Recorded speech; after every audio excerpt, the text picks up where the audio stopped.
мне там очень нравится. А с другой стороны, я все равно в какой-то обороне, что надо быть наготове. И я когда вчера разрешила себе открыться вечером, но я домой пришла в тревоге от того, что они могут засмеять, они могут за спиной вдруг что-то говорить, думать о тебе. Я боюсь так проявиться, как будто бы я ребенок, как будто я вот в это детство попадаю, в эту историю школьную.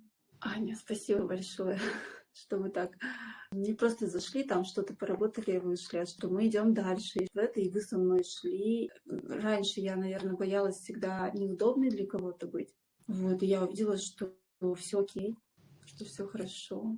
И что и мы даже и агрессию, вот эти вот мою злость вытащили, потому что я прям так ощутила ее сильно там. Здорово, что я разрешаю себе чувствовать, и что сейчас я их так проявляю и могу даже... Ну, вообще, спасибо большое. Это сегодня так было глубоко и ценно.